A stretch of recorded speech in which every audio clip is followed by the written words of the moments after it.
Bonjour tout le monde, j'espère que vous allez tous bien. Aujourd'hui, je vous propose un extrait du concours d'entrée en première année des années préparatoires de l'ENSAM Casablanca-Meknès. Je vais traiter les questions de Q20 à Q25.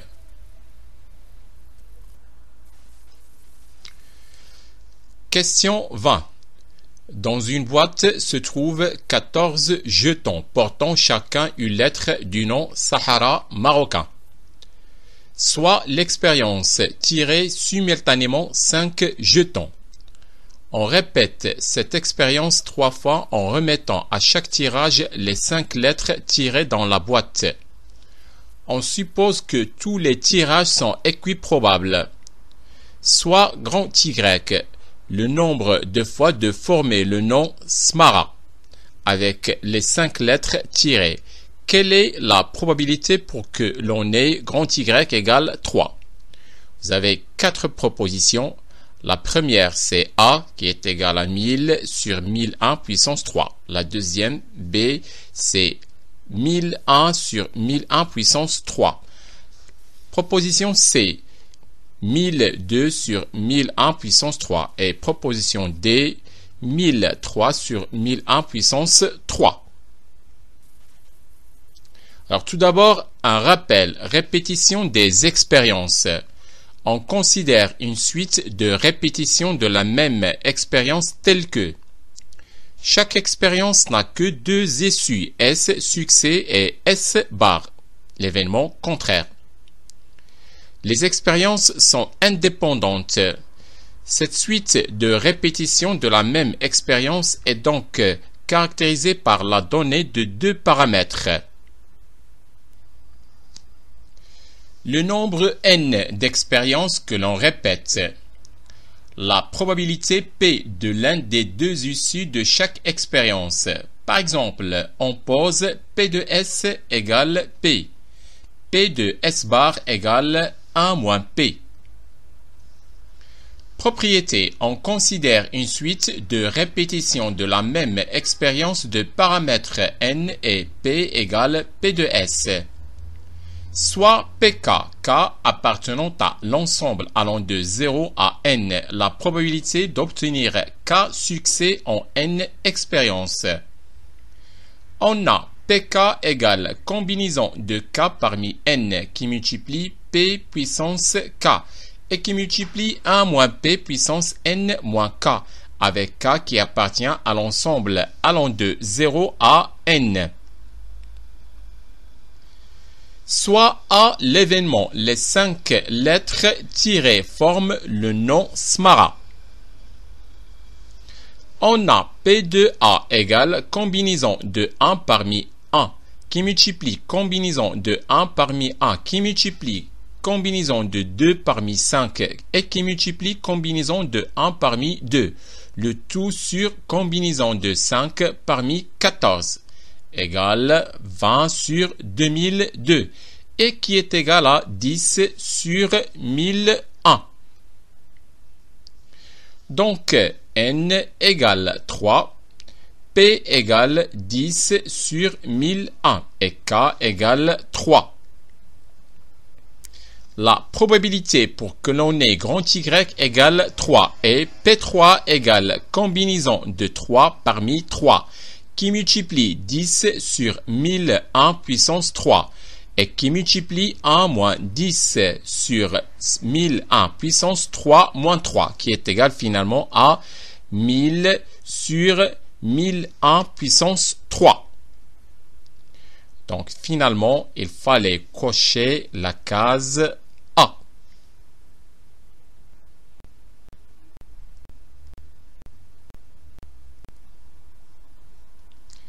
Question 21. Une boîte A contient 3 jetons numérotés 1, 2 et 4. Une boîte B contient 6 jetons numérotés 0, 3, 3, 5, 5 et 5. On tire au hasard un jeton dans A. On lit le nombre petit a porté sur le jeton. Puis on remet ce jeton tiré dans A. On effectue la même opération pour B. soit petit b le numéro du jeton tiré de B. À ce couple AB, on associe le point M de coordonnées AB.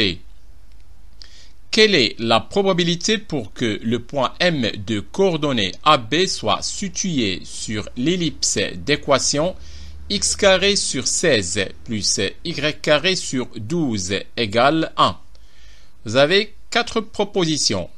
La première, 1 sur 6. La deuxième, 2 sur 6. La troisième, 3 sur 6. Et la dernière, aucune des 3 réponses. Le point M de coordonnées AB appartient à l'ellipse d'équation x carré sur 16 plus y carré sur 12 égale 1. Si et seulement si a carré sur 16 plus b carré sur 12 égale 1, soit 3a carré plus 4b carré égale 48, avec a qui appartient à l'ensemble 1, 2, 4, et b qui appartient à l'ensemble 0, 3 et 5. Si a égale 1, alors l'équation 3 plus 4b carré égale 48 n'admet pas de solution dans l'ensemble 0, 3, 5. Si a égale 2, alors l'équation 12 plus 4b carré égale 48 admet une solution dans l'ensemble 0, 3, 5. Cette solution, c'est b égale 3. Si a égale 4, alors l'équation 48 plus 4b carré égale 48 admet une solution dans l'ensemble 0, 3, 5. Cette solution, c'est b égale 0.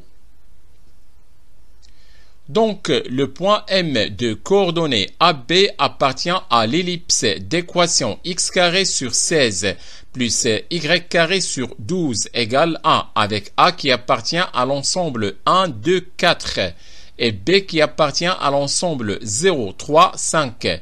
Si et seulement si A égale 2 et B égale 3, ou A égale 4 et B égale 0. On a la probabilité d'obtenir 2 et 3 égale 1 tiers qui multiplie 2 sur 6. Et la probabilité d'obtenir 4 et 0 égale 1 tiers qui multiplie 1 sur 6. Donc, la probabilité pour que le point M de coordonnées AB soit situé sur l'ellipse d'équation x carré sur 16 plus y carré sur 12 égale 1 et 1 tiers qui multiplie 2 sur 6 plus 1 tiers qui multiplie 1 sur 6 égale 3 sur 18 égale finalement 1 sur 6. Donc pour cette question, il fallait cocher la case A.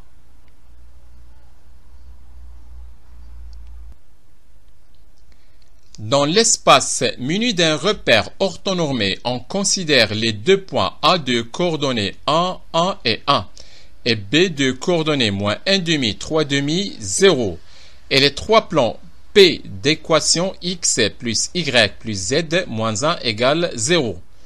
Q d'équation x moins y plus z plus 2 égale 0 et H, le plan passant par A est perpendiculaire à P et à Q. Soit S la sphère de centre B est passant par A. Alors, l'intersection de S et H est: proposition A. Le cercle de centre moins 1 quart, 3 demi, 1 quart et de rayon racine carrée de 55 sur 8.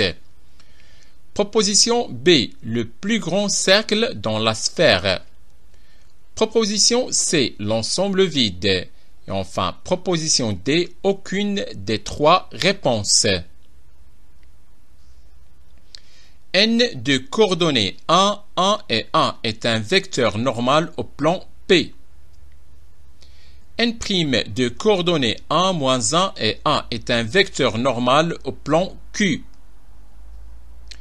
Déterminons le triplet de coordonnées du vecteur n vectoriel n'. On a grand X égale le déterminant 1, 1 moins 1, 1 égale 2. Grand Y égale le déterminant 1, 1, 1 et 1 égale 0. Et grand Z égale le déterminant 1, 1, 1 et moins 1 égale moins 2. Donc, n vectoriel n' a pour coordonnées 2, 0 et moins 2. Le vecteur n vectoriel n' de coordonnées 2, 0, moins 2 est à la fois normal AP et AQ. H, le plan passant par A de coordonnées 1, 1 et 1 est perpendiculaire à P et à Q. H passe par A et le vecteur n vectoriel n' lui est normal.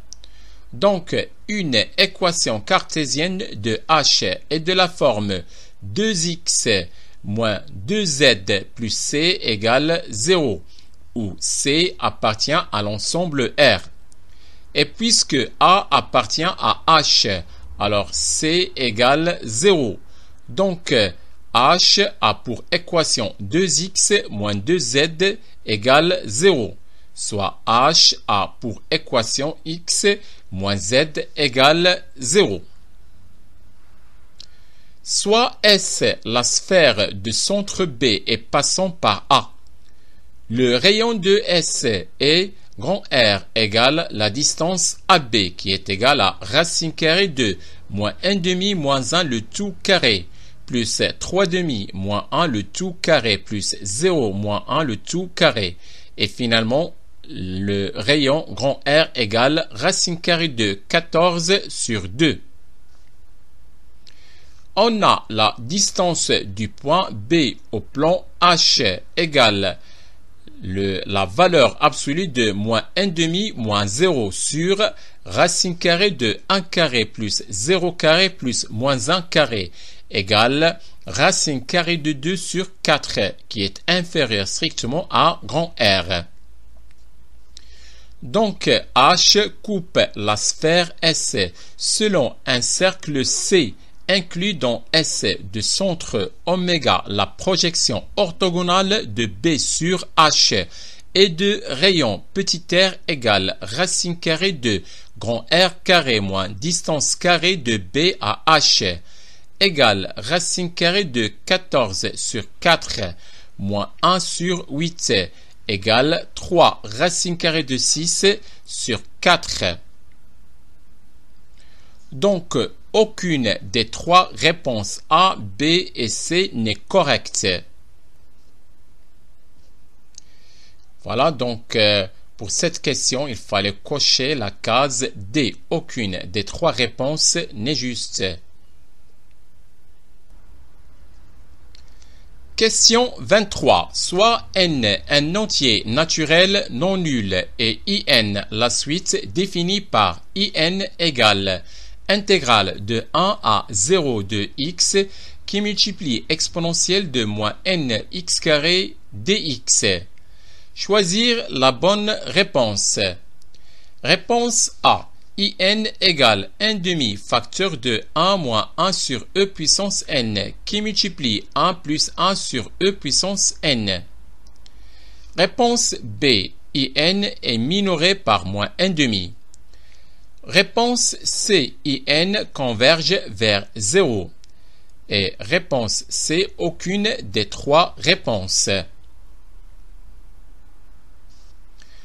On a in égale intégrale de 1 à 0 de x exponentielle de moins n x carré dx égale moins 1 sur 2 n qui multiplie intégrale de 1 à 0 de moins n x carré prime qui multiplie exponentielle de moins n x carré dx égale moins 1 sur 2n qui multiplie exponentielle de moins n x carré pris entre 1 et 0 égale moins 1 sur 2n qui multiplie 1 moins 1 sur e puissance n égale finalement à 1 sur 2n qui multiplie 1 sur exponentielle de n moins 1. Et puisque la limite lorsque n tend vers plus l'infini de 1 sur 2n égale 0 et la limite lorsque n tend vers plus l'infini de 1 sur e puissance n moins 1 égale moins 1. Alors la limite lorsque n tend vers plus l'infini de in égale 0. Donc in converge vers 0. Donc pour cette question, il fallait cocher la case C. In converge vers 0. Question 24. Soit l'équation E, sinus x égale cosinus 2x. On cherche le nombre de solutions de E appartenant à l'intervalle fermé 0, 2π. Proposition A, une solution. Proposition B, deux solutions. Proposition C, trois solutions.